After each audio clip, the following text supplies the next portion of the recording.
March 27th, 2019. Just above 16,000 feet on the trail to Everest Base Camp. 80-kilometer-an-hour wind gusts make it hard to move and almost impossible to see. We've trekked 45 kilometers so far and have 80 more to go, but we'll get there. 6 days ago, we caught our severely delayed flight from Kathmandu to Lukla, through the foothills of the biggest mountains to one of the smallest and most terrifying airstrips on the planet.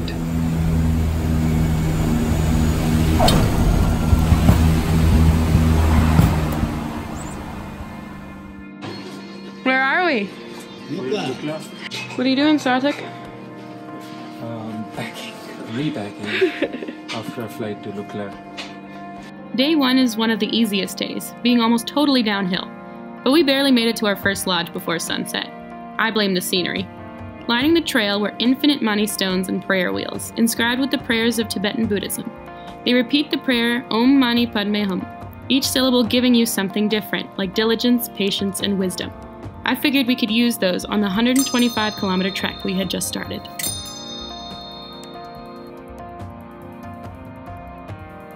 Day 1 was also when we learned we'd be sharing the trail with loads of people, horses, yaks, and a couple of kittens.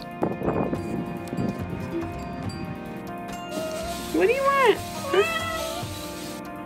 The forests and rivers are very fresh the first few days of this trail. It was strange being surrounded by so much growth in the lower valleys, knowing that soon we would be above the tree line in a place where only ice and rock were left.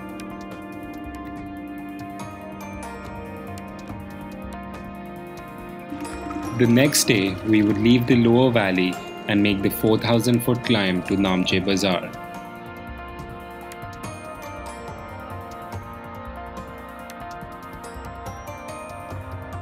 EBC is not for those with a fear of heights. Or maybe it's the perfect thing, depending on how you look at it.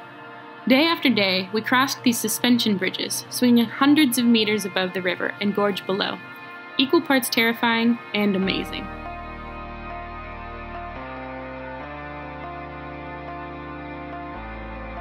Hey Sarthak, where are we? Namche Bazaar. What elevation are we at? 3,500.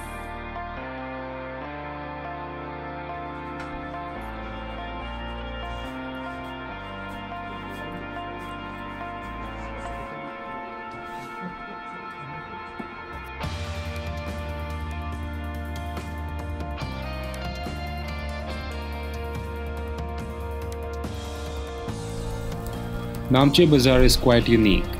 2 days hiking into the world's biggest mountains is a bustling town, complete with Italian cafes, Irish bars, spas, banks, supermarkets, and the best in climbing and hiking equipment. And a cowboy or two.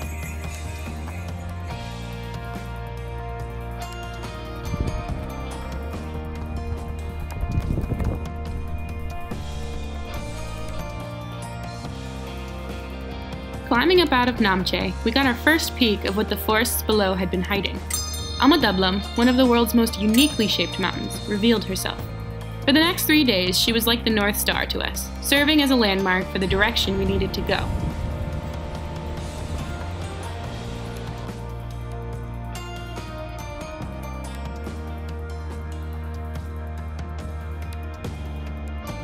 We visited the highest Buddhist monastery in the world at Tengboche, played a game of frisbee at 4,000 meters, and saw more of Mt.Everest. We crossed the 4,000 meter mark, climbed up to 5,000 meters to acclimatize, and also saw our first 8,000 meter peak on this trip.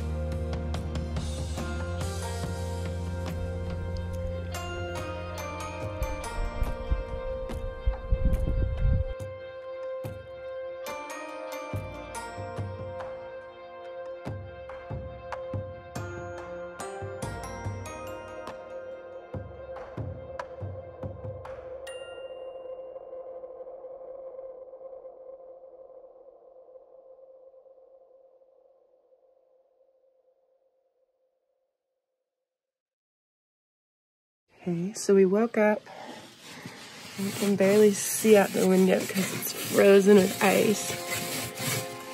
It looks like it snowed quite a bit.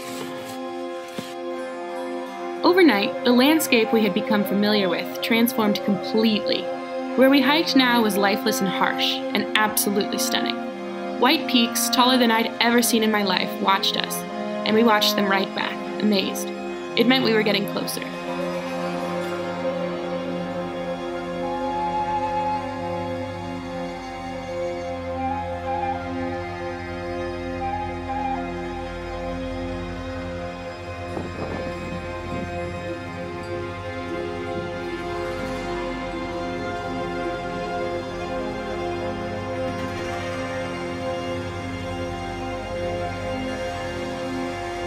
Which brings us back to the beginning. What we thought was going to be an innocent 3-hour hike from Lobuche to Gorakhsher turned into a battle against the elements. With spindrift blowing onto our faces, we could barely hold the camera still. Why are you shivering, Cam? Because we just walked through like a snow tornado. I don't even know what to call it. What do you think they were, like 80 kilometers an hour? Gusts?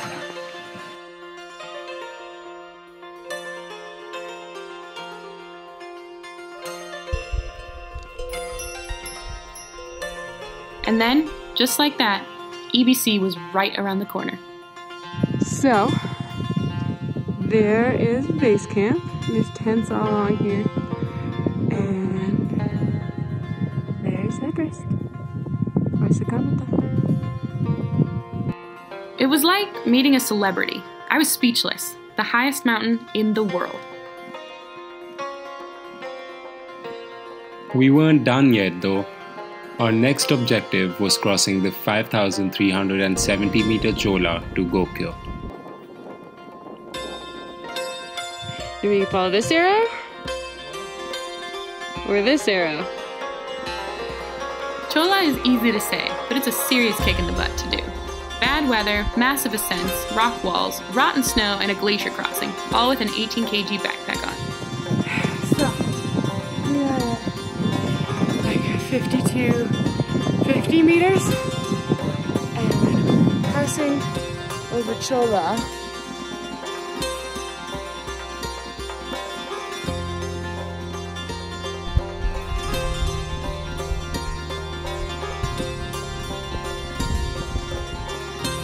Next on our itinerary was a really big glacier that makes people look quite tiny. We crossed the Nozompa Glacier coming down from Cho Oyu to get to Gokyo, right next to a really huge lake. It took all our willpower to leave Gokyo village, but after 17 days and 125 kilometers, it was finally time to return to a world of normal altitudes, showers, trees, and other things we accidentally take for granted every day.